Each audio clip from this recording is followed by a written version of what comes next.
अस्सलाम वालेकुम। आवाज़ आ रही है आप लोगों को? जी सर। ठीक है। अच्छा, आज भी दो पेपर सॉल्व करेंगे। और इसमें यह है कि फर्स्ट क्वेश्चन का तो आंसर पहले ही बता दिया है, लेकिन लॉजिक समझा देता हूँ उसकी, क्योंकि क्वेश्चन थोड़ा सा डिफरेंट है। उसमें ये कहा है कि आपके पास जो है वो दो फोर्सेस हैं, 3 न्यूटन और 4 न्यूटन। और वो पॉइंट पी पे एक्ट कर रही हैं, और आपने ये बताना है कि इनकी रिजल्टेंट फोर्स की कौन सी वैल्यू पॉसिबल नहीं होगी। ठीक है। नॉट पॉसिबल वाली वैल्यू बतानी है, जो पॉसिबल नहीं होगी यहाँ पर। ठीक है। अब बेसिकली उन्होंने देखो आपसे कहा है कि एंगल जो है वो 0 से 90 डिग्री का कोई भी हो सकता है। ठीक है, 0 से 90 डिग्री के बीच में आप कोई भी एंगल ले सकते हो। और उस एंगल के बीच में आपने चेक करना है कि कौन सी वैल्यू पॉसिबल नहीं होगी। ठीक है। अब जीरो का मतलब ये है कि दोनों लाइंस पैरेलल हो। तो जब दोनों लाइंस बिल्कुल पैरेलल होंगी, तो पैरेलल का मतलब ये है कि एक वेक्टर ऐसे है तो दूसरा भी सेम ऐसे है। तो इनका एंगल कितना हो गया? 0। तो आप 3 न्यूटन और 4 न्यूटन ऐड कर लो, तो कितना होगा? 7 न्यूटन। ठीक है, दोनों की डायरेक्शन सेम है, दोनों की मैग्नीट्यूड सिंपल ऐड हो जाएगी क्योंकि डायरेक्शन सेम है। तो एक आंसर है हमारा 7 न्यूटन, जो 0 पर आ रहा है। और अब हम 90 पे चेक कर लेते हैं। 90 पे चेक करने का मेथड आपको पता है कि पाइथागोरस थ्योरम लगाओगे आप। तो पाइथागोरस थ्योरम से आप कैलकुलेट करके देखो कितना आंसर आ रहा है। 4 न्यूटन यहाँ पे और 3 न्यूटन यहाँ पे।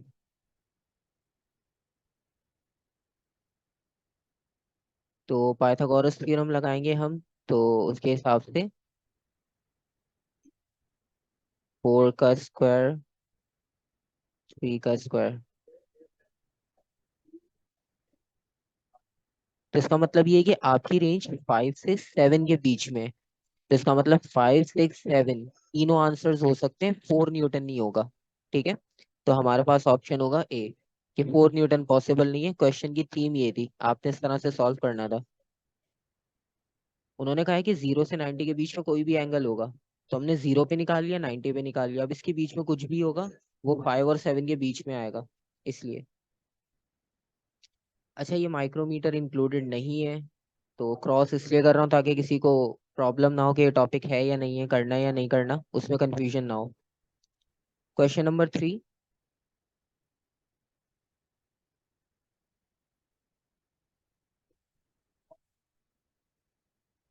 थ्री में आपके पास ये है कि it is a speed time graph, but is the greatest speed reached. आपने ग्रेटेस्ट स्पीड बतानी कि कहाँ पर आपको ग्रेटेस्ट स्पीड मिल रही है। ठीक है, सिंपल सा क्वेश्चन है, आपने बस ग्राफ में से देखना है। ये पॉइंट आपको हाईएस्ट पे मिल रहा है, हाईएस्ट का मतलब है 3C।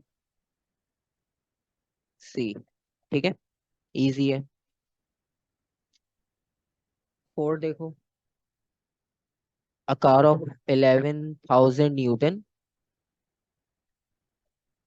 ये इसका वेट आ गया। ठीक है, आंसर आ गया, चेक कर लेते। कांस्टेंट वेलोसिटी है, driving force acts on the car.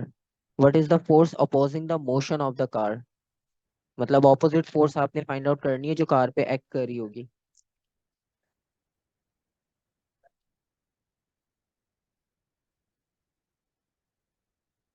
कोई बात नहीं, रिकॉर्डिंग रिकॉर्डिंग में सेंड कर दूंगा अभी, तो उसमें से आप आराम से देख लेना। ठीक है, क्योंकि ये कि थोड़ा जल्दी सॉल्व करने की करेंगे, वरना ना फिर टाइम 6 से भी ऊपर चला जाता है हमारे पास दो पेपर्स करने में। ठीक है। अच्छा, इसमें आपने बस ना अपोजिंग फोर्स फाइंड करनी है। अपोजिंग फोर्स का मतलब ये है कि आपकी ड्राइविंग फोर्स जो है वो ये रही। ड्राइविंग फोर्स आपको पता है फॉरवर्ड डायरेक्शन में होगी, अपोजिंग फोर्स इसके बिल्कुल ऑपोजिट होगी। ये आपकी अपोजिंग फोर्स होगी। ठीक है, तो जितनी ड्राइविंग फोर्स है न्यूटन थर्ड लॉ के अकॉर्डिंग आपको उतनी अपोजिंग फोर्स मिलेगी। 5,000 आपकी ड्राइविंग है, तो 5,000 आपको अपोजिंग मिल जाएगी। सिंपल, कोई कैलकुलेशन नहीं करनी। ठीक है। और अगर आप रिजल्टेंट भी निकाल लो, तो रिजल्टेंट से भी आप कर सकते हो। ठीक है, क्योंकि इसमें वेट लिखा हुआ था, वेट के लिए फिर वही आप परपेंडिकुलर फार्मूला पूरा लगा के सॉल्व करके देख लो, उससे भी आंसर मिल जाएगा। लेकिन करने की जरूरत नहीं है, आप simple Newton third law apply कर दो, क्योंकि यहाँ पर लिखा हुआ है कि बॉडी कांस्टेंट स्पीड से मूव कर रही है। और जब कांस्टेंट वेलोसिटी से मूव करती है, तो इसका मतलब ये है कि फोर्सेस आपके पास बैलेंस होती हैं। ठीक है, क्योंकि एमसीक्यू से जितना टाइम बचता है बचाओ आप अपना।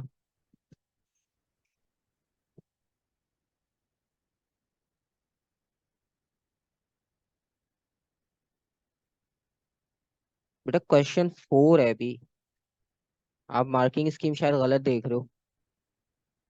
मार्किंग स्कीम मेरे पास भी है, उसमें ए आंसर है। चेक कर लेना, हो सकता है आपने किसी और पेपर की खोली हो मार्किंग स्कीम। 2020 कर रहे हैं, आज 21 नहीं कर रहे। मैंने एक ईयर खुद स्किप किया क्योंकि लेटेस्ट ऑलमोस्ट हर कोई कर रहा है प्रैक्टिस। तो जितने पुराने पेपर्स करोगे उतना अच्छा होगा, क्योंकि उसमें से क्वेश्चंस ज्यादा रिपीटेशंस होती हैं, नए में बहुत कम होगी। ठीक है, कोई बात नहीं। क्वेश्चन नंबर 5 देखो। कोई बात नहीं।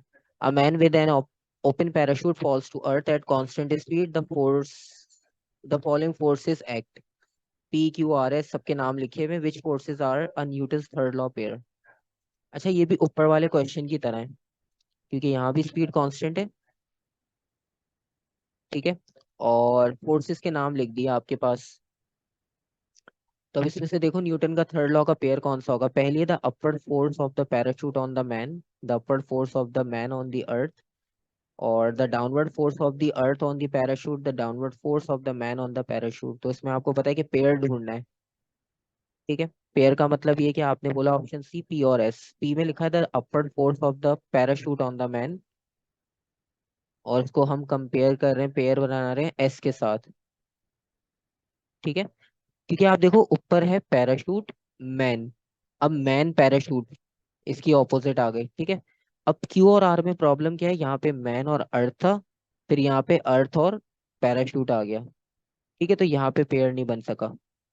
तो पी और एस का आपका बिल्कुल एग्जैक्ट पेयर बन रहा है। ठीक है,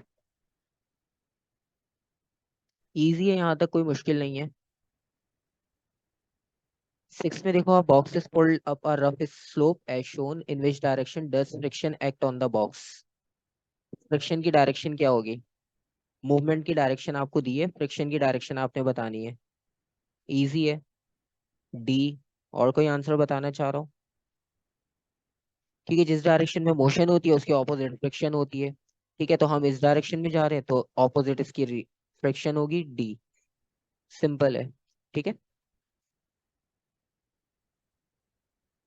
अच्छा, ये वाला क्वेश्चन तो बहुत आसान है, हमने टॉपिकल्स में भी देखा था कि जब भी आप एक सर्कल में मूव करते हो तो सर्कुलर मोशन में आपकी रिजल्टेंट फोर्स की डायरेक्शन कहाँ पर होती है, ऑलवेज टुवर्ड्स द सेंटर। तो अब ये सर्कल में मूव कर रहा है, मतलब ये इस डायरेक्शन में सर्कल में मूव करेगा। ठीक है, तो सर्कुलर मोशन का मतलब ये कि towards the centre, option A. ठीक है, बहुत आसान क्वेश्चन है। 8 भी इजी है। इसमें देखो उन्होंने फोर्सेस के बहुत ज्यादा क्वेश्चंस ऐड किए हुए हैं इस साल में, हर क्वेश्चन में फोर्स का ही पूछा है। 8 का आंसर क्या होगा, सी, क्योंकि हमें पता है ग्रेविटेशनल है, सिंपल। ये वाला चेक करो, 4 objects of different masses are on different planet. ठीक है, अभी आपके पास 4 ऑब्जेक्ट्स हैं, डिफरेंट मास, डिफरेंट प्लैनेट्स, और आपने वेट फाइंड किया है हर ऑब्जेक्ट का अपने अपने प्लेनेट पे। ठीक है, so which object is on the planet with the smallest gravitational field. Gravity सबसे कम कहाँ होगी। 9 आंसर आ रहा। अच्छा देखो, आपके पास फॉर्मूला होता है W = mg। आपने जी फाइंड करना है ना, तो आप हर ऑप्शन में W/m चेक कर लो। W को m से डिवाइड करके देख लो, जिसमें आंसर सबसे स्मॉल आ रहा है वो आंसर आपका बिल्कुल एक्यूरेट होगा। ठीक है,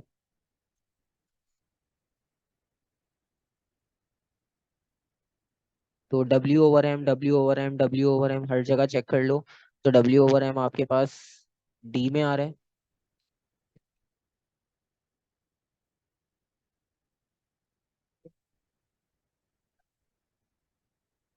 तो जहां आपके पास बिल्कुल ऑप्शन स्मॉल आ रहा होगा वो आपका बिल्कुल एक्यूरेट आंसर होगा, क्योंकि ग्रेविटी का रेशियो W/m है। क्योंकि ये क्वेश्चन ऐसे इनमें कुछ एक्सप्लेन करने वाला है नहीं, स्ट्रेट स्ट्रेट क्वेश्चन पूछ रहे हैं वो आपसे।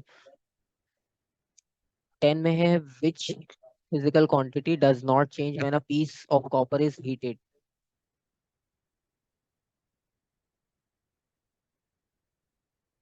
अच्छा, इसमें नॉट चेंज पूछा है। और नॉट चेंज कब? जब आप कॉपर को हीट कर रहे हो। तो जब कॉपर को हीट करेंगे क्या चीज चेंज नहीं होगी? मास। Sir math. ठीक है। हाँ, एक्सपेंड हो जाएगा, लेकिन मास, हाँ, मास सेम रहेगा। हम्म। और इसमें है क्या, single metal bolt has a mass, यहाँ पे मास गिवन है 34 ग्राम। अच्छा, यूनिट देख लेना, ग्राम में भी हमारे पास, अगर चेंज करना हुआ तो माइंड में रखना। Three of bolts are immersed in a measuring cylinder that contains 30 centimeter cube of water। अच्छा, ये वॉल्यूम है, और बोल्ट कितने हैं हमारे पास? 3 बोल्ट्स हैं। ठीक है, 3 बोल्ट्स को हमने इमर्स किया है। और the reading on the measuring cylinder is rises to, ये नया वॉल्यूम आ गया। ठीक है, तो 12 सेंटीमीटर क्यूब का चेंज आ गया। डेंसिटी फाइंड करनी है, बहुत आसान क्वेश्चन है। ठीक है, सबको आंसर पता चल ही गया वैसे। V2 माइनस V1 करना है आपने, आंसर आपके पास आएगा 12 सेंटीमीटर क्यूब। और उसके बाद आपने डेंसिटी का फॉर्मूला लगाना है, मास अपॉन वॉल्यूम। ठीक है, सिंपल।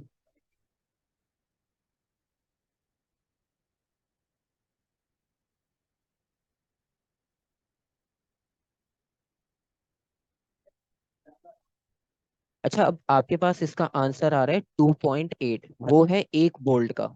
उन्होंने हमें कहा है 4 बोल्ट हैं, हाँ, 3 बोल्ट है, सॉरी। तो हम इसको 3 से वो करके देख लेंगे आंसर, 8.5। तो अभी हमारे पास आंसर आया 2.8, ये है एक बोल्ट। हमें चाहिए 3 बोल्ट का, तो हम इसको मल्टीप्लाई बाय 3 कर लेंगे। तो हमारे पास जो फाइनल आंसर आ रहा है वो 8.5।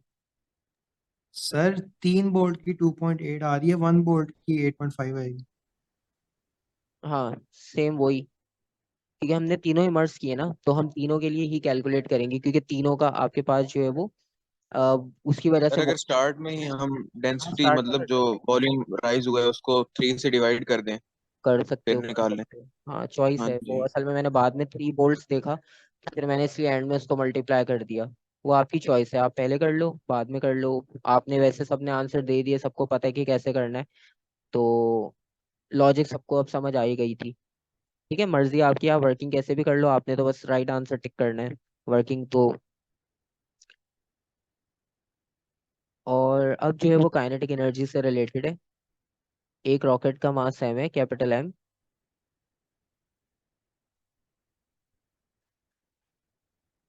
और उसके बाद ये है कि, और empty, when empty carries a mass m of fuel. ठीक है, the rocket and fuel travel at speed v. अच्छा, सिर्फ रॉकेट और फ्यूल की बात कर रहे हैं, वो किसी पैसेंजर की बात नहीं कर रहे। The engine of the rocket is fired and all of the fuel is expelled. The speed of the rocket increases to 2V। जाहिर सी बात है, जब ऑयल उसमें से वो होगा, बर्न होगा, तो आपके पास मास थोड़ा सा कम हो जाएगा, और रॉकेट की कोई स्पीड भी मिलेगी, क्योंकि आपने ऑयल बर्न किया वहां पे उसको मूव करने के लिए। अब आपने बताने कि काइनेटिक एनर्जी में क्या इफेक्ट होगा, काइनेटिक एनर्जी में क्या चेंज आएगा? Sir C, it increase by the factor of 4। It increases by factor of 4। Sir मैंने तो हर एक उसको एक वैल्यू दे के चेक की है।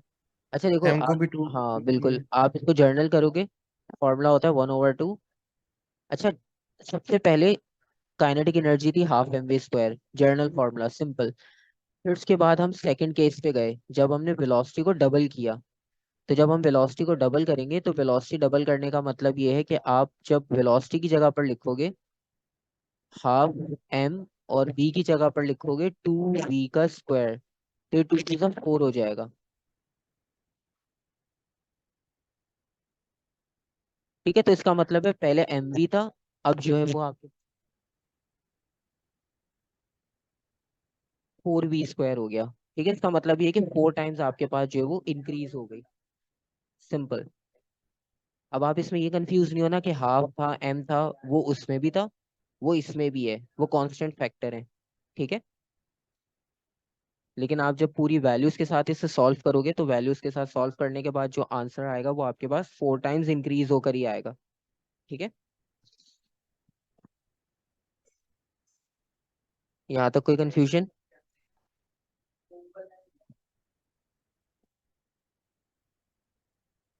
ठीक है, आगे वाला देख लेते हैं अगर कंफ्यूजन नहीं है। Question number 13। A car of mass 1000 kg is driven 200 meter up an incline so that it rises 50 meter vertically। एक आ गया मास, और अच्छा ये जो 200 वाला डिस्टेंस है ये हमारा रैंप वाला डिस्टेंस है जो रैंप पे हमने कवर किया, और ये हमारी हाइट है 50 मीटर, और ये आ गई जी की वैल्यू। ठीक है, free fall potential energy find out करनी है। सी। सी आंसर आ रहा है। ठीक है, आपके पास पोटेंशियल एनर्जी का फॉर्मूला अगर आप यूज करते हो तो आपको पता है वो mgh होता है। ठीक है, और mgh का मतलब ये कि मास कितना है 1000 और 10, और हाइट कितनी होगी आपकी 50।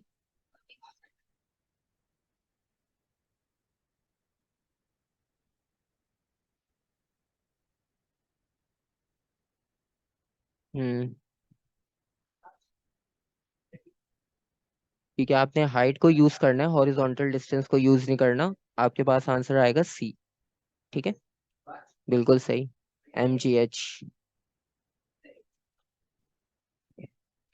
A fish is swimming 15 meter below the surface of a lake as shown the density of water। अच्छा ये आ गई इसकी डेप्थ, ये डेप्थ आ गई, और ये डेंसिटी आ गई, और ये आ गया एटमॉस्फेरिक प्रेशर, और एक्सेलरेशन आ गई। काफी सारी चीजें दे दी उन्होंने। टोटल प्रेशर बताना है फिश पे कितना होगा। बहुत इजी क्वेश्चन है, थोड़ा सोचो, बहुत इजी है। डी।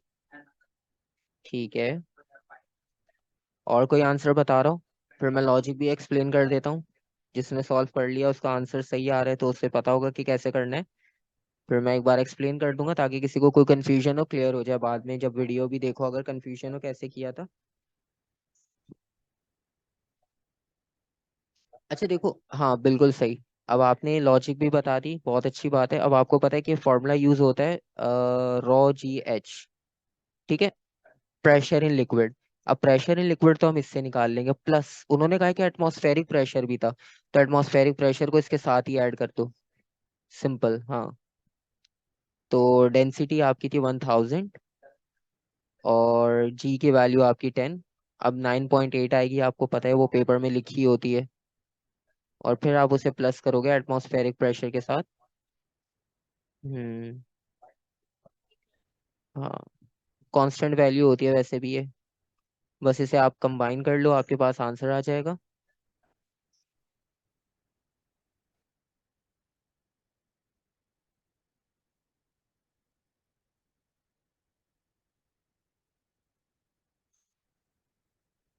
इसको भी काउंट करेंगे।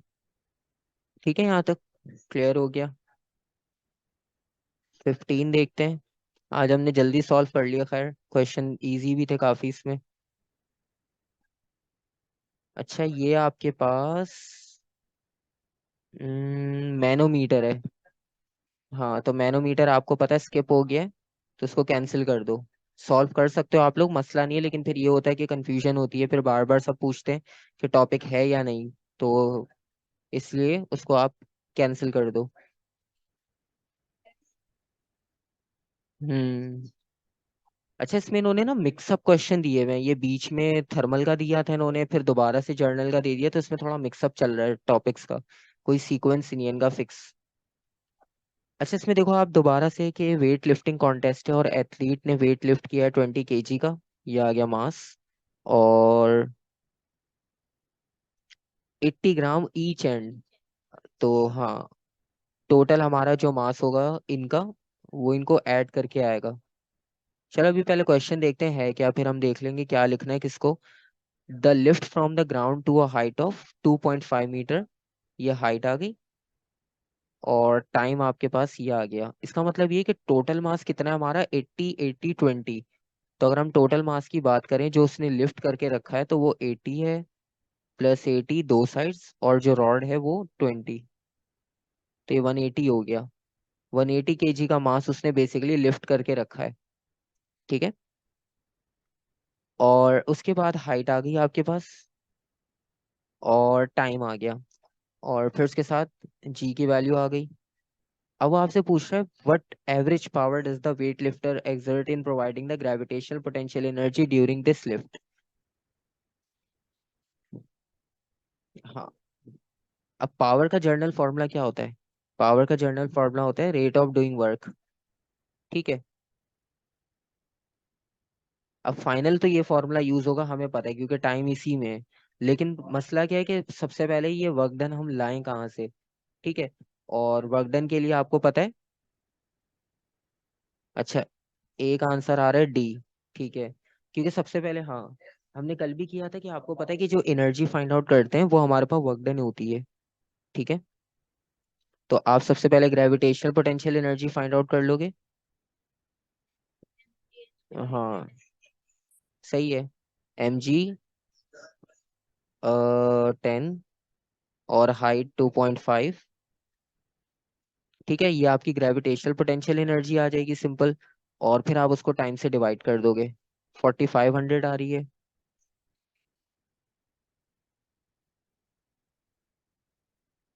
जूल्स। अच्छा, सेपरेट इसलिए करके रख रहा हूँ ताकि कोई फर्स्ट टाइम भी अगर सॉल्व कर रहा हो तो उसे कॉन्सेप्ट समझ आ जाए। आप लोगों ने बिल्कुल सही सॉल्व किया, मैंने देख लिए सबके आंसर्स, और टाइम था 5। हाँ, तो 9000 आ रहे हैं, तो हम इसको 9 किलोवाट भी लिख सकते हैं, किलो का मतलब 1000। Option D. ठीक है, अब ये कि आपको खुद आइडिया हो रहा है कि आप एयरली कितनी जल्दी सॉल्व कर रहे हो। ठीक है, क्वेश्चन के 1-2 मिनट बाद आप आंसर दे देते हो, और रीजन के साथ। ठीक है, तो ये है कि आपको टॉपिकल से काफी हेल्प भी हो गई, और काफी कॉन्सेप्ट सब क्लियर भी हैं। 17।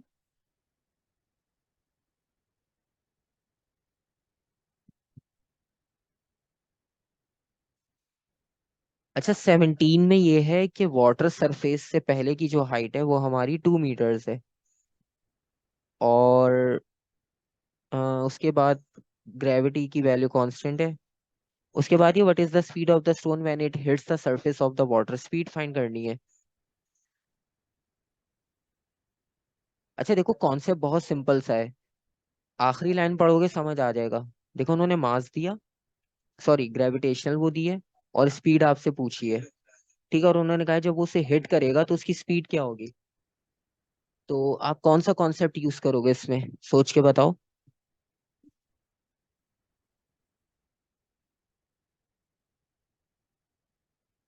2 मीटर की हाइट है वाटर से लेकर जहां से स्टोन ड्रॉप कर रहे हो। ठीक है, और एक्सेलरेशन ड्यू टू ग्रेविटी है 10 मीटर पर सेकेंड स्क्वायर, स्पीड निकालनी है।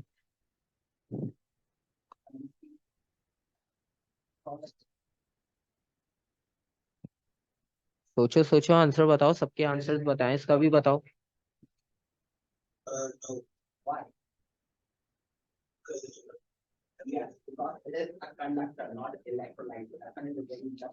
मोमेंटम, लेकिन वो मास हमारे पास नहीं है, सबसे बड़ा प्रॉब्लम। ठीक है, ट्राई करो, गैस करो, कोई मसला नहीं है।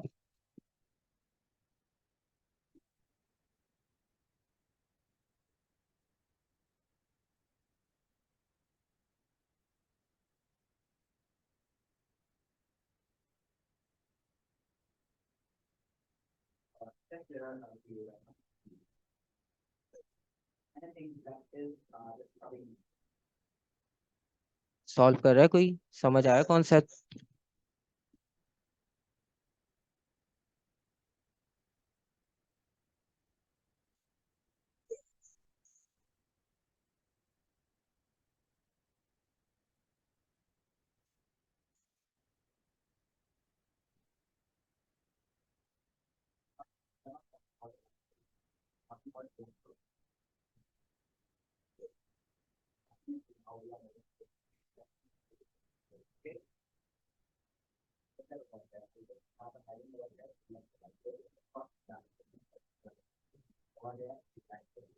Kinetic energy, gravitational potential energy. अच्छा देखो, मसला पता है कि हम मास हमारे पास गिवन नहीं है, इस बार सबसे बड़ा प्रॉब्लम ये है। अगर मास गिवन होता तो फिर तो हम इसको सॉल्व कर लेते इजीली, लेकिन मास हमारे पास गिवन नहीं है। अगर मास गिवन होता फिर तो हमारे पास बहुत सारे ऑप्शंस होते। ठीक है, तो अब हम देखते हैं कि करना क्या है।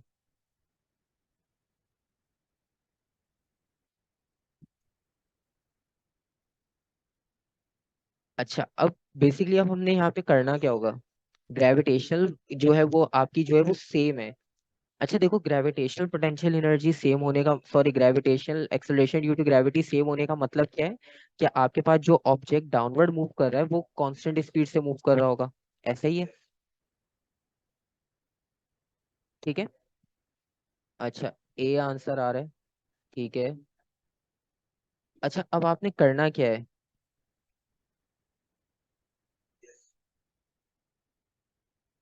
आप अगर इसका ग्राफ बनाओगे,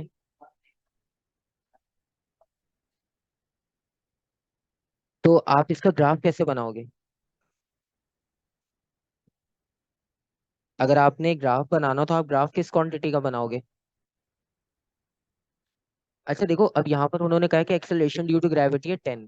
ठीक है, इसका मतलब है कि ये वैल्यू आपकी फिक्स है। ये वैल्यू को फिक्स होने का मतलब ये है कि आपके पास जो है वो वेलोसिटी का चेंज टाइम के साथ इक्वल है।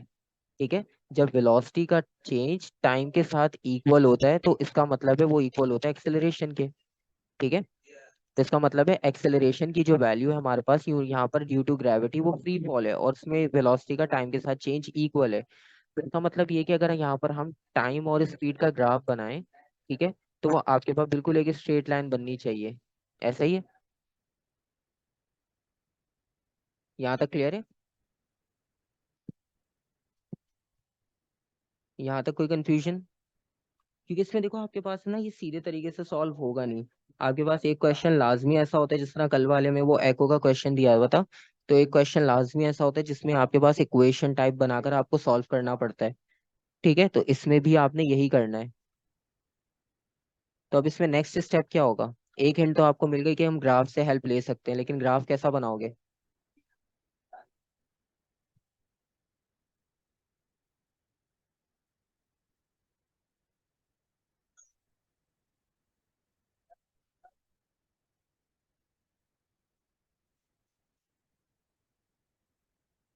अच्छा, बेसिकली आपके पास स्पीड टाइम ग्राफ बन गया, और स्पीड टाइम ग्राफ का मतलब ये है कि जब स्पीड टाइम ग्राफ होता है तो स्पीड टाइम ग्राफ से आप क्या फाइंड आउट करते हो।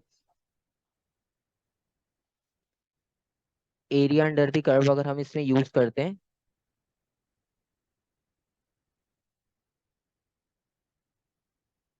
अगर हम area under the curve use कर रहे हैं तो एरिया अंडर द कर्व का मतलब ये है कि हम डिस्टेंस फाइंड आउट करते हैं। ठीक है, तो इसका मतलब है डिस्टेंस तो हमें ऑलरेडी गिवन है। तो इसका मतलब ये हुआ कि जो चीज हमें फाइंड आउट करनी होती है स्पीड टाइम ग्राफ से वो इस बार पहले से दी है हमें। ठीक है, लेकिन जो हमें फाइंड आउट करनी है वेलोसिटी और टाइम, वो इस बार उन्होंने नहीं दिया। ठीक है, तो ये प्रॉब्लम है आपके पास। तो अब इसके लिए आप क्या करोगे कि अगर आप इसको फॉर्मूला में रखते हो, और फॉर्मूला हमारे पास एक्सेलरेशन का क्या होता है कि v - u/t। अगर हम एक्सेलरेशन के फॉर्मूला से भी कैलकुलेट करना चाहें तो हमारे पास प्रॉब्लम वही है कि इनिशियल वेलोसिटी हम जीरो भी ले लें तो तब भी हम वहीं पर आकर रुकेंगे। तो हमें जो है वो टाइम की वैल्यू चाहिए होगी एटलीस्ट, कि हम स्पीड फाइंड आउट कर लें। ठीक है, हमें जैसे टाइम की वैल्यू मिलेगी तो आपको जो है वो फाइनल आंसर भी मिल जाएगा। तो अब आप एरिया अंडर द कर्व का अगर फॉर्मूला लगाओ इस पे, तो एरिया अंडर द कर्व के फॉर्मूला के हिसाब से आपके पास कौन सी शेप बनेगी यहाँ पर। ट्राइंगल। यहाँ पे आपके पास ट्राइंगल बन रहा है। तो ट्राइंगल का मतलब ये हुआ कि जब आप फॉर्मूला लिखते हो,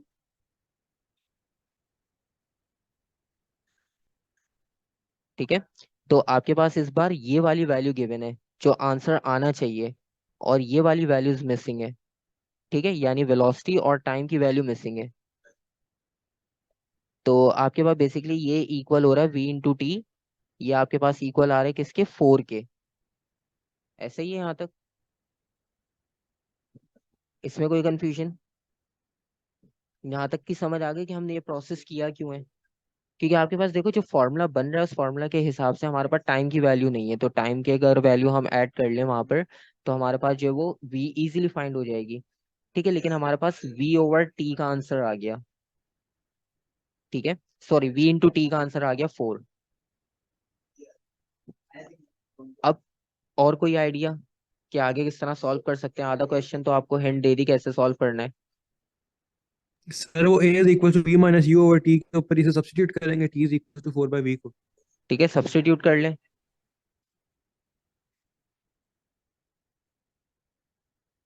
अच्छा, अब आप देखो, आपके पास एक चीज आपने ये ड्राइव की, ठीक है, और एक आपके पास ये पहले से थी। ठीक है, अब थोड़ा सा लिंक आपको समझ आ गया ना, अब कैलकुलेशन इजी हो जाएगी। अब आपने फाइनली करना क्या है, अब आप इक्वेशन ए को लो। इक्वेशन ए में ए की जगह पर क्या आना चाहिए? 10। ठीक है, अगर हम इक्वेशन ए को लें तो इक्वेशन ए की लेफ्ट साइड पर आएगा 10 और यहाँ पर क्या आएगा? V over t. ठीक है, तो अब आप क्या करोगे कि यहाँ से इक्वेशन वन जो आपने बनाई थी वी इंटू टी, उसमें से आप टी की वैल्यू निकाल लो। तो टी की वैल्यू क्या आएगी? 4/v। ऐसे ही है। अब ये वाली जो वैल्यू आई है आपके पास 4/v, इसको आप कहाँ सब्स्टिट्यूट करोगे? इसको आप यहाँ सब्स्टिट्यूट करोगे।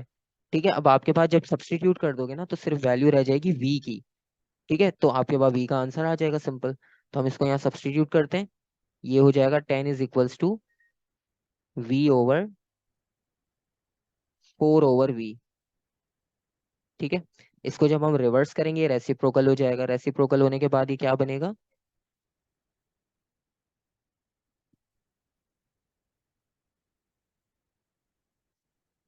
सर ये 10 कहाँ से आया? ये वाली वैल्यू है कांस्टेंट। एक्सेलरेशन, यहाँ पर एक्सेलरेशन ड्यू टू ग्रेविटी है, तो इसमें कंफ्यूज नहीं होना कि मैंने ए लिखा था तो मैंने जी की वैल्यू क्यों लिख दी। जब body yes. Free fall move करती है ना जब बॉडी, v तो माइनस u फ्री था तो फॉल u में कहाँ गया? देखो यू हमारे पास जो है ना वो जीरो हो जाएगा। क्यों? क्योंकि बॉडी जब स्टार्ट हमने ड्रॉप किया, ठीक है, तो जब ड्रॉप करेंगे तो इनिशियल वेलोसिटी क्या होगी? जीरो होगी। ठीक है। ठीक हो गया सर, समझ आ गई है, वो 40 का हम स्क्वायर रूट ले हाँ, लेंगे। अब यहाँ पर जो है वो आपके पास v ऊपर मल्टीप्लाई हो जाएगा और 4 डिवाइड हो जाएगा ऐसे। तो ये वैल्यू जो है ना ऊपर रेसिप्रोकल होगी, क्योंकि कुछ लोग मैथ्स नहीं कर रहे होते तो उनके लिए पूरा एक्सप्लेनेशन कर दी। अच्छा, इस तरह का अगर क्वेश्चन नजर आ जाए ना जो एक बार पढ़ने में नहीं समझ आ रहा हो कि फॉर्मूला कैसा अप्लाई हो रहा है, क्योंकि ओ लेवल्स में तो लाजमी एक क्वेश्चन ऐसा है, आईजीसीएससी में नहीं होता है इतना, ओ लेवल्स में होता है, क्योंकि टाइम भी आपको वो देते हैं उसके हिसाब से, तो उसको स्किप करके पहले आगे चले जाना। ठीक है, क्योंकि ये जो अभी वर्किंग की है हमारे पास हमने, ये एक क्वेश्चन कोई रेयर ऐसा होता है, अगर गलत भी कर दो छोड़ भी तो कोई मसला नहीं है, बाकी सारे करके आना। ठीक है, कोई मसला नहीं है। इसका आंसर देखो क्या आ रहा है। ये फाइनल हो जाएगी वैल्यू, मैं यहाँ लिख देता हूँ। सर टेन b आ रहा है मल्टीप्लाई बाय 6.3। 4v²। और कौन सा कर रहे थे हम? सर एक क्वेश्चन, जब इस तरह का सवाल आता है जिसमें आपको डबल फ्रैक्शन आ जाती है, हम्म। तो उसमें हम ऊपर आपका जो सबसे पहला न्यूमरेटर होता है उसको फर्स्ट डिनोमिनेटर से मल्टीप्लाई करते हैं, उसको सेकंड डिनोमिनेटर से मल्टीप्लाई करते हैं? अच्छा, इसमें इस तरह क्योंकि का होता है कि कुछ जब मेथड्स हाँ, में या मैं हाँ आप ये पूछ रहे हो ना कि जब दो बार डिनोमिनेटर आ जाते हैं तो फिर हम उसको कैसे शफल करते हैं। यस, कौन उसमें से देखो, किसके साथ हाँ, मल्टीप्लाई करते उसमें सिंपल ये होता है कि न्यूमरेटर को अपनी जगह पर रहने दो, और जो नीचे वाली वैल्यू आई है ना डबल, उसको आप ऊपर फ्लिप कर दो। 4/v था v/4 कर दो, सिंपल। तभी मैंने इसको बिल्कुल सेपरेट करके लिखा है, ताकि ये स्टेप समझ आ जाए कि कैसे शफल हुआ है। ठीक है, 4/v था, फ्लिप किया v/4, वापस फ्लिप होगा, नीचे आएगा डिनोमिनेटर में 4/v। ठीक है, यहाँ तक कोई कंफ्यूजन? अब क्वेश्चन मुश्किल था लेकिन कोई मसला नहीं, अगर छोड़ के भी आ जाओ, ओ लेवल्स वालों के लिए कह रहा हूँ, कोई मसला नहीं है। ठीक है, क्योंकि एक सवाल ऐसा लाजमी आपके पेपर में है, कल एको वाला था, आज ये वाला है। आईजीसीएससी में नहीं होता इतना, क्योंकि उसमें टाइम शॉर्ट होता है। तो ऐसा क्वेश्चन नजर आए एक दो बार पढ़ने में नहीं समझ आ रहा, छोड़ के आगे बढ़ गया ना, क्योंकि एक पे इतना टाइम लगाओगे, मार्क वही एक ही मिलना है, इतनी देर में आप 5 और कर चुके होगे। ठीक है, इसको लास्ट में तो कर। सर इसका नहीं नहीं, मेरा सवाल वैसे ये था कि हम्म। इसको हम मतलब v को v के साथ आपने जैसे मल्टीप्लाई किया तो v स्क्वायर आ गया, वो तो बी आपने स्क्वायर आ गया, मतलब हाँ। 10 को तो मैं हाँ। आपसे ये पूछ रही हूँ कि हम v मतलब सब आपके न्यूमरेटर को सेकंड डिनोमिनेटर से मल्टीप्लाई करते हैं, इसका मतलब? हाँ ऐसे ही है, बस इजी ओके। सिंपल वर्ड्स में ऐसे याद रखो कि जो क्वांटिटी डिनोमिनेटर में थी, जो ब्रैकेट में थी, उसको मैंने ब्रैकेट में इसलिए लिखा ताकि आपको स्पेसिफिक याद रहे कि ये हमने सब्स्टिट्यूट की है, उसको फ्लिप कर दो, सिंपल। न्यूमरेटर डिनोमिनेटर याद रखोगे मिक्सअप होता है, तो सिंपल ये कि फ्लिप करना है, बस डिनोमिनेटर को फ्लिप करके ऊपर ले आओ, सिंपल। ठीक है, बाकी जैसे अगर आपको न्यूमरेटर डिनोमिनेटर से याद रहता है अच्छी बात है, आप वैसे याद रख लो और स्पेसिफिक हो जाएगा। अच्छा, ये वाला क्वेश्चन भी हमने देखा था कहीं पर, ये बीच में न्यूक्लियर का क्वेश्चन आ गया। ठीक है, ये हम कर चुके हैं और इसका आंसर भी आपको पता है कि वो कह रहे हैं कि fusion of hydrogen nuclear to form helium. और ये वाला प्रोसेस आपको पता है, हमने स्टार्स में पढ़ा था। ठीक है, स्टार्स का मतलब ये हुआ कि स्टार्स में कौन सा रिएक्शन होता है, फ्यूजन। तो स्टार का तो ऑप्शन नहीं है, तो इसका मतलब सन टिक करेंगे यहाँ पर। ठीक है, डी। और 19 है, the diagram shows a block being pulled up a slope by a force F. The block reaches the new position at the top of the slope. ठीक है, ये आंसर बता दिया। वर्क डन बताना है, F इंटू डी। ठीक है, अब इसी डायरेक्शन को फॉलो करना जिस डायरेक्शन में फोर्स है, क्योंकि W equals to f d का मतलब ये कि जिस डायरेक्शन में फोर्स है उसी डायरेक्शन में डिस्प्लेसमेंट होनी चाहिए। तो डिस्प्लेसमेंट कौन शो कर रहा है, आर। ये हमारी बेसिकली डिस्प्लेसमेंट है और फोर्स तो एफ है। तो एफ इंटू आर हमारा आंसर होगा वर्क डन का। ठीक है, सिंपल है। अब देखो, उसने वो क्वेश्चन बीच में टिपिकल दिया लेकिन उसके बाद वाले सीधे सीधे दे दिए, ताकि टाइम भी जो है वो ऐसा ना हो कि बिल्कुल ही ओवर हो जाए आपके पास, आप कर ही ना पाओ।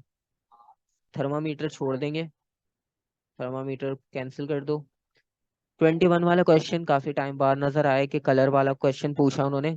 कौन, ब्लैक सरफेस के बारे में पूछा है, डार्क ब्लैक सरफेस।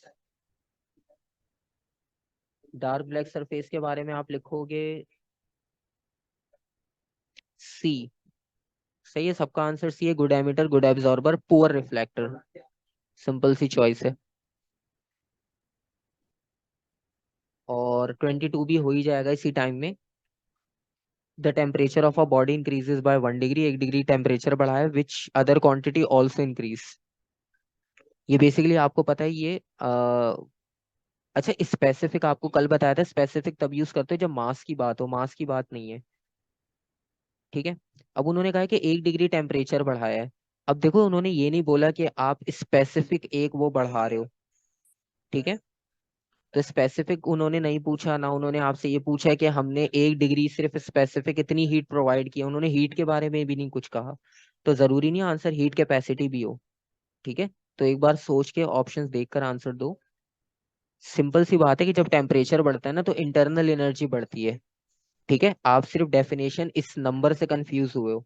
उन्होंने आपको ये भी नहीं कहा कि हम इतनी हीट प्रोवाइड कर रहे हैं। ठीक है, अच्छा 22 वाले में ये था कि 22 में देखो, जो आपका क्या कहते हैं उसे, थ्रेशोल्ड जो था वो 30 के आसपास होता है, 25 to 30। ठीक है, तो 30 का आप रखो माइंड, 30 भी 40 से बहुत डिफरेंस है, 10 का लेवरेज बहुत होता है। और 30 प्लस आप इजीली स्कोर कर लोगे अगर आप खुद भी अभी अपने पास पेपर ईयरली करते हो तो इतना मसला नहीं है, इजीली हो जाएगा, बस प्रैक्टिस करते रहो, अभी टाइम है। टॉपिकल्स कर लोगे ना तो उसके बाद ईयरली तो बहुत इजी हो जाएगा। अभी देखो हम 23 पे कितनी जल्दी पहुंच गए हैं, जिसमें हम एक्सप्लेनेशन के साथ कर रहे हैं। अच्छा, हम नेक्स्ट भी थर्मल से रिलेटेड है, थर्मल में अब दोबारा देख लेते हैं क्या पूछ रहे हैं वो आपसे। अच्छा, इन्होंने हाउ मच वाला पूछा है, ये वाला छोड़ देना, ये टॉपिक नहीं है हमारे पास, इसको स्किप कर दो। ठीक है, कल भी ऐसे क्वेश्चन हमने स्किप किए थे। नेक्स्ट देखो, विच straw explain why a liquid has a fixed volume but does not have a fixed shape.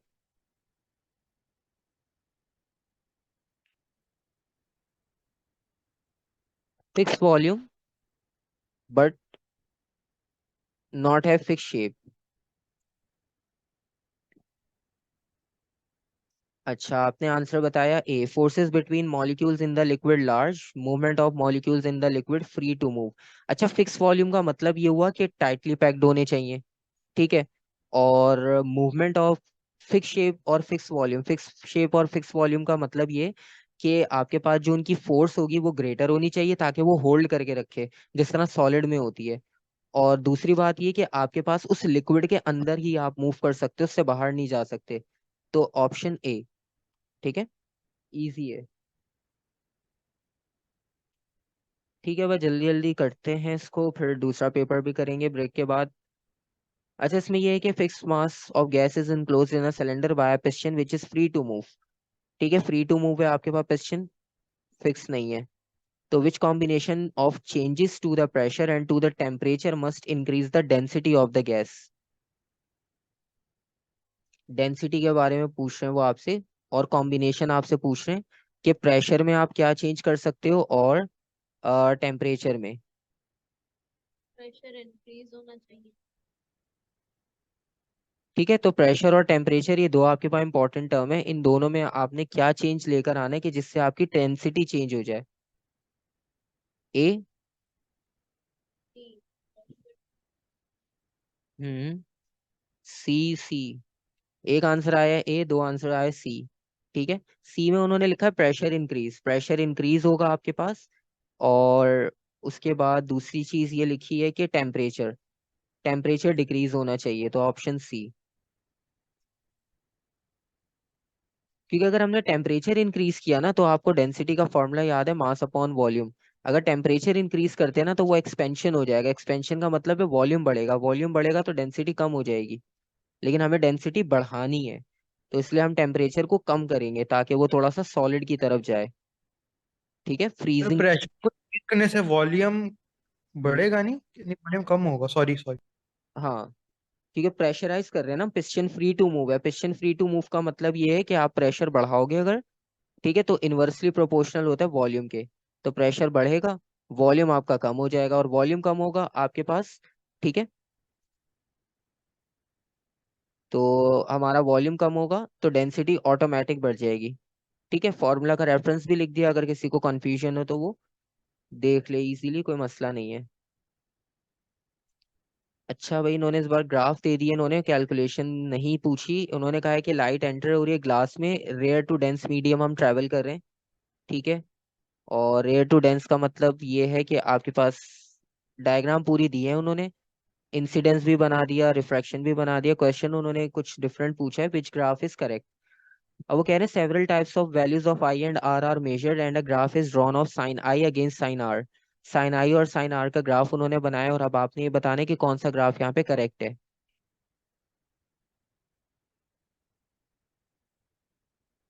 अच्छा, इसमें देखो एंगल ऑफ इंसिडेंस जो है वो बड़ा होता है जब आप रेयर टू डेंस जाते हो, वो डायग्राम में भी दिख रहा है कि एंगल ऑफ इंसिडेंस जो है वो आपका ग्रेटर होगा एंगल ऑफ रिफ्रैक्शन से। डायरेक्टली प्रोपोर्शनल तो हमें पता है कि होगा, क्योंकि रिफ्रैक्टिव इंडेक्स सेम आएगा। ठीक है, तो डायरेक्टली प्रोपोर्शनल तो है। बस आपने ये देखना है कि एंगल ऑफ इंसिडेंस तेजी से बढ़ेगा, एंगल ऑफ रिफ्रैक्शन कम होगा। ठीक है, ये चीज आपने देखनी है। तो इसका मतलब ये है कि ऑप्शन ए में आपको ये चीज नजर आ रही है कि एंगल ऑफ इंसिडेंस 1 तक गया है, लेकिन रिफ्रैक्शन हाफ हुआ है सिर्फ। ठीक है, क्लियर हो गया यहाँ तक, इजी है। ठीक है, यहाँ से आपको, हाँ वो तो मैंने लिख दिया, एंगल ऑफ इंसिडेंस लेस होगा। सर डायरेक्टली प्रोपोर्शनल क्यों? डायरेक्टली प्रोपोर्शनल इसलिए कि जब आप इसका रेशियो निकालते हो, sign angle of incidence divided by sine angle of refraction, तो आपके पास जब मटेरियल एक ही है तो मटेरियल का क्या कहते हैं, रिफ्रैक्टिव इंडेक्स तो सेम आएगा।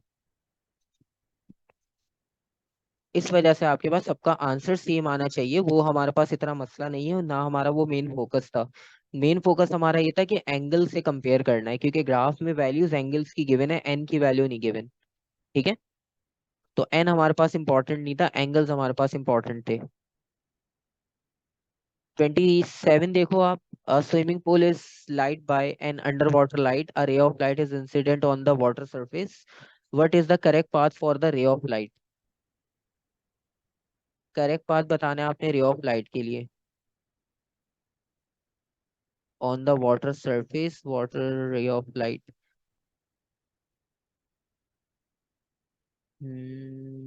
ठीक है। अच्छा, लाइट आपके पास बेसिकली यहाँ से आ रही है। ठीक है, पहले मैं भी यही समझ रहा था कि लाइट ए से आ रही है, लेकिन ए तो हमारे पास ऑप्शन है।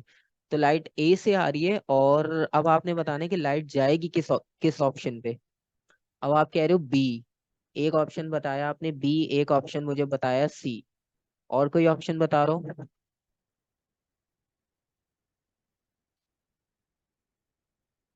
अच्छा, अब इसमें हम डेंस टू रेयर जा रहे हैं। डेंस टू रेयर जाने का मतलब है, आपने देखा होगा नॉर्मली जब अंडर वाटर लाइट लगाई जाती है तो वो इसलिए होता है कि अंडर वाटर जो है वो कलरफुल आपको नजर आए। तो उसमें बेसिकली आप इस एंगल से लाइट लगाते हो तो क्या, ताकि वो इंटरनली रिफ्लेक्ट हो जाए। ठीक है, तो इंटरनली रिफ्लेक्ट होने का मतलब ये कि angle of incidence angle of reflection same होना चाहिए। ठीक है, क्योंकि अगर लाइट बाहर आ जाएगी वहां से तो बाहर तो हमारा कोई पर्पस ही नहीं है। अंडर वाटर लाइट लगाने का मतलब ये कि उस वाटर में आपको कलर नजर आ रहा हो। ठीक है, तो इस वजह से आपका इसमें ऑप्शन सी होगा। ठीक है,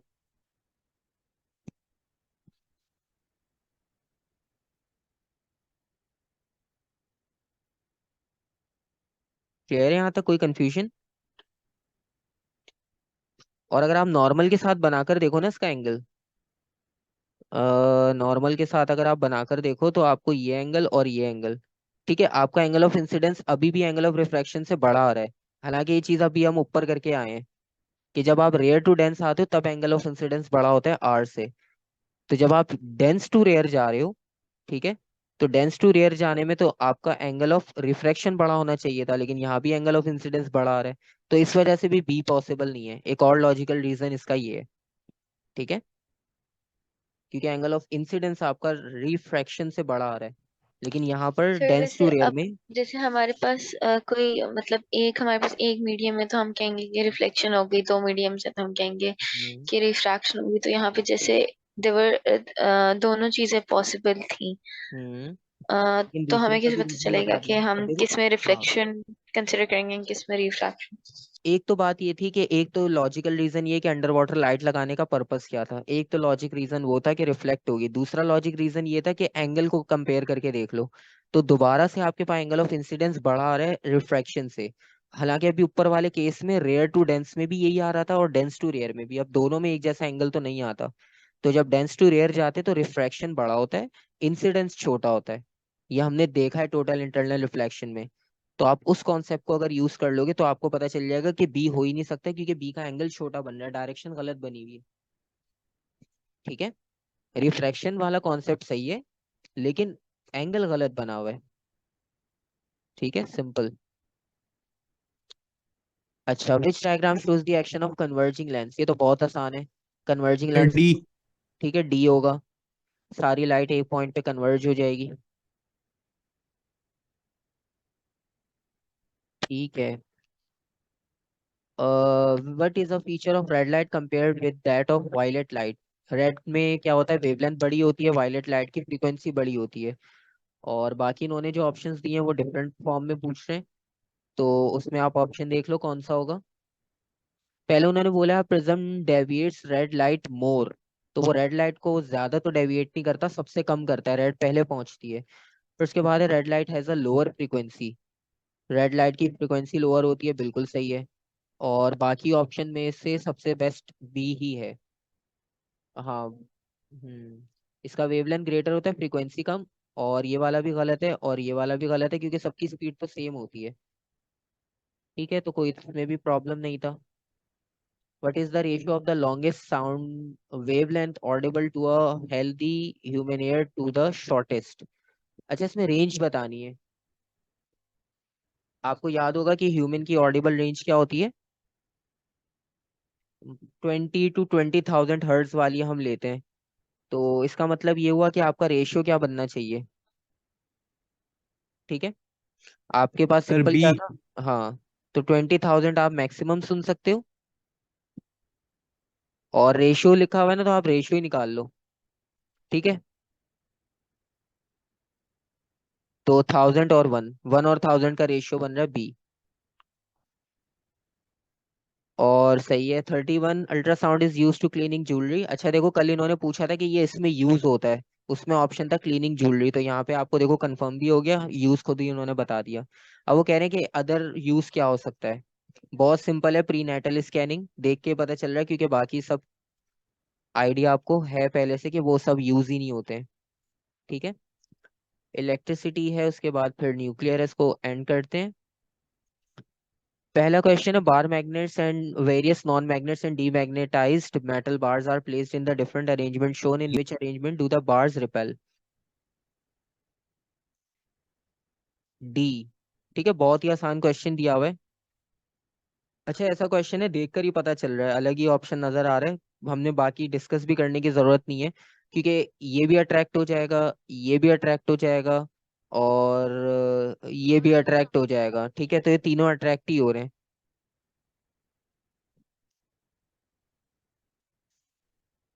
लग रहा है इनका 2020 वाले पेपर बनाने का मूड नहीं था, इन्होंने बस जो आया दे दिया, बस कर लो। There is varying current in the coil of the loudspeaker. अच्छा ये लाउड स्पीकर वाला भी क्वेश्चन हमने देखा था टॉपिकल्स में। इसमें देखते हैं क्या पूछ रहा है, what is vibrating to produce the sound. ये भी वही क्वेश्चन पूछ रहे हैं सेम, कि इसमें क्या वाइब्रेट होगा आपके पास कि साउंड प्रोड्यूस हो। आपको पता है कौन वाइब्रेट होती है और कॉइल वाइब्रेट होती है। मैग्नेट और ये सारी अपनी जगह फिक्स रहते हैं, तो ये दोनों चीजें वाइब्रेट होती है तो आपके पास साउंड प्रोड्यूस होता है। ठीक है, एक बार देख लो अगर किसी को कोई कंफ्यूजन है, क्योंकि मैंने तो अपनी शॉप पे देखा है सारा काम होते हुए, तो मुझे तो पता है सारी चीजें। जितनी ज्यादा वाइब्रेशन होगी उतनी ज्यादा बेस होगी आपके पास स्पीकर में। और फिर एक्स्ट्रा रबर सपोर्ट दी हुई होती है उसमें, ताकि वाइब्रेशन और मैक्सिमम हो और बेस आए, कार में जो लगे होते हैं। कॉइल इसलिए क्योंकि कॉइल कोन के ऊपर है, अगर कॉइल वाइब्रेट नहीं होगी ना तो कोन जो है ना वो वहां से फटना शुरू हो जाएगी, जहां से उसने कॉइल ने उसको पकड़ के रखा हुआ है, ग्रिप किया हुआ है। तो कॉइल भी जो है ना वो आपके पास अप एंड डाउन थोड़ा सा ऑसिलेट होती है उसमें। ठीक है, क्योंकि कॉइल जो होती है ना, बेसिकली कॉइल को हम एल्फी के साथ ना कोन के साथ फिक्स करते हैं, और ना मैग्नेट में जब वो लगता है ना तो ये मैग्नेट में गैप बिल्कुल इसी तरह से होता है, क्योंकि मैंने तो प्रैक्टिकल देखा, मुझे तो बड़े अच्छे से पता है। अब ये जो बीच में गैप दिया है ना, वो दिया ही गैप इसलिए ताकि आपके पास जो वाइब्रेशन है ना वो कॉइल में भी हो सके, और जो क्या कहते हैं इसको, क्या नाम लिखा हुआ है, कोन, ठीक है, उसमें भी हो सके। ठीक है, हम तो खैर स्पीकर के लिए इसको पर्दा बोलते थे, स्पीकर का पर्दा। ठीक है, लेकिन आप कॉइल और कोन बोलोगे इसको। तो कॉइल और कोन ना एलपी से बिल्कुल कंबाइन होते हैं, तो जाहिर सी बात है जब कोन वाइब्रेट होगा तो कॉइल भी वाइब्रेट होगी, दोनों वाइब्रेट होते हैं। ठीक है, तो इसको ऐसे याद रख लो, क्योंकि ये दोनों एक दूसरे के ऊपर देखो बाउंड है वो, तो इसका मतलब है वाइब्रेशन और दोनों में होगी। कोन को इसलिए कॉइल के साथ ऐसे आपने कहा कि अल्फा के साथ जोड़ा हुआ बिल्कुल। है, बिकॉज जब वो वाइब्रेट करेगी तो फिर हाँ, वो क्योंकि बाहर ही ना मैग्नेटिक निकल फील्ड तो जाता है। वो उसी के साथ लिंक कर रहा है ना, कोन तो इंसुलेटर होती है, कॉइल असल में इलेक्ट्रोमैग्नेट का फिनोमिना बनाएगी, तो कॉइल वाइब्रेट होगी तो कोन वाइब्रेट करेगी, इस वजह से। एक और रीजन ये है आपके पास।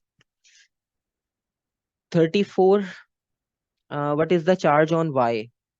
अच्छा इसमें ये कि पहले दोनों कंबाइन है, two insulated and uncharged. Uncharged का मतलब है पॉजिटिव नेगेटिव इक्वली डिवाइड है, पहले से इसमें ये चीज माइंड में रखना। फिर इसमें एक पॉजिटिव रॉड हम लेकर आए और फिर उनको स्फेयर्स को दूर किया। ठीक है, और स्फेयर को दूर करने का मतलब ये कि जब पॉजिटिव रॉड आएगी तो नेगेटिव यहाँ शिफ्ट होगा, पॉजिटिव यहाँ चला जाएगा। और जब हम इसे अलग करेंगे तो अलग करने का मतलब ये कि वाई पे चार्ज कौन सा आएगा, से ठीक है। चार्जेस आपको पता है कि नंबर इक्वल होते हैं, और वाई पे चार्ज आएगा पॉजिटिव डी। ठीक है, सारी लॉजिक हम पहले डिस्कस कर चुके हैं कि मैग्नीट्यूड में सेम होते हैं, बस चार्ज की डायरेक्शन डिफरेंट होती है।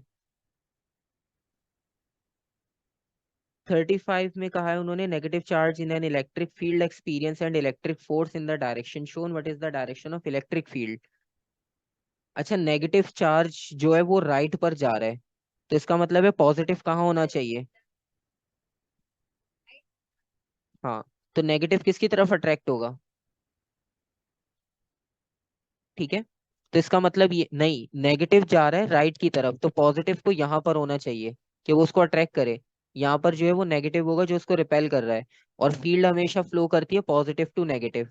तो पॉजिटिव टू नेगेटिव का मतलब है आपकी फील्ड की डायरेक्शन होगी टुवर्ड्स लेफ्ट, फील्ड की डायरेक्शन टुवर्ड्स लेफ्ट होगी, और पॉजिटिव आपका जो होगा वो राइट हैंड साइड पर होगा।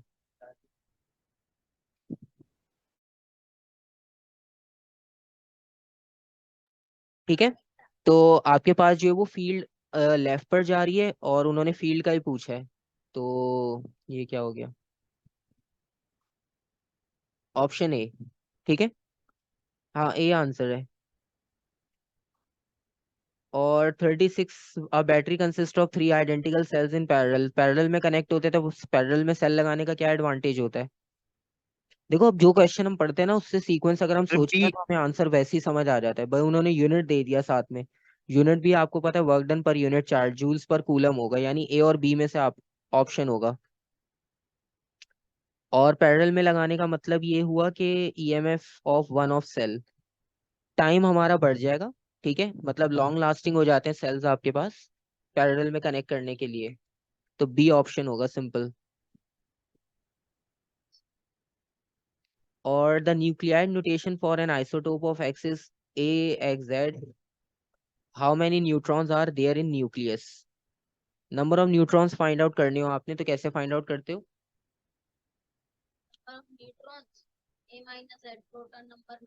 बी, हाँ, ए माइनस जेड, बहुत आसान है। ठीक है। और 38 में पूछा है which activity never uses radioactivity. इसमें कहाँ पे रेडियो एक्टिविटी नहीं होता? कुकिंग मील्स में। ठीक है, बाकी सब में डायग्नोसिंग, स्टेरिलाइजिंग और ट्रीटिंग इन सब में पॉसिबल है, लेकिन कुकिंग मील्स में आपके पास नहीं होता। रेडियो एक्टिविटी नहीं होती, रेडिएशंस होती है माइनर सी, रेडियो एक्टिविटी नहीं होती। दोनों टर्म्स को अलग अलग रखना।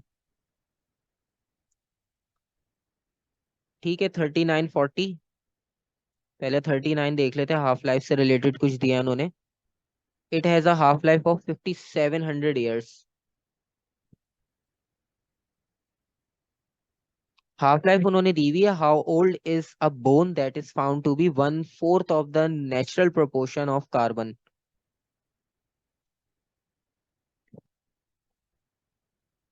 हाफ लाइफ आपकी जो है वो 5700 है। 5700 का मतलब ये है कि अगर आप उसको एक बार हाफ कर दो तो 5700 ईयर्स लेगा।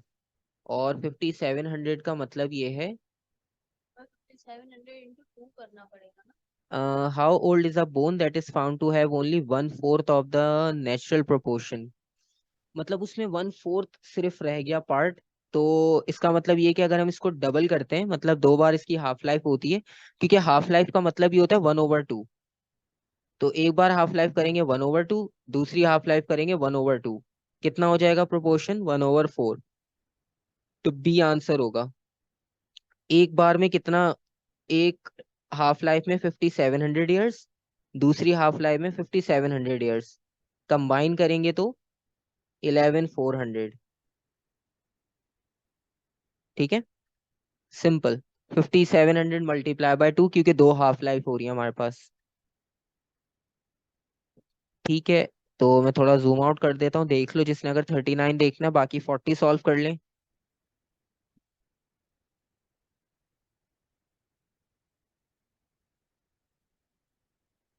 ए, when it is switched on the fuse blows. अच्छा, ये वाला भी कल वाला ही है सेम। 39 में बता देता हूँ दोबारा। 40 एक बार देख लो सब। ए सब एग्री है क्योंकि ये कल वाले क्वेश्चन है। ठीक है, what else might happen as a result of replacing the fuse with a nail. अब आपने नेल लगा दी, नेल का मतलब ये वो तो सिंपल कंडक्टर है, तो फ्यूज का काम तो खत्म हो गया। तो जो फ्यूज काम कर रहा था वो काम तो अब मिलेगा नहीं आपको, क्योंकि नेल तो मेल्ट भी नहीं होगी ना वो ब्लो करेगी। तो a very large current overloads the wiring causing a fire. क्योंकि नेल तो बिल्कुल सॉलिड है, वो तो आपके पास ना मेल्ट होगी ना तो वो ब्रेक होगी। ठीक है, तो अगर हम नेल से रिप्लेस करते हैं तो आपके पास ये प्रॉब्लम आएगा कि आपके पास बहुत लार्ज करंट की वैल्यू फ्लो करेगी, और जिसकी वजह से फायर हो सकता है। ठीक है, तो ये हमारा पेपर हो गया फर्स्ट वाला कंप्लीट। तो यहाँ तक हमारा ये 40 क्वेश्चंस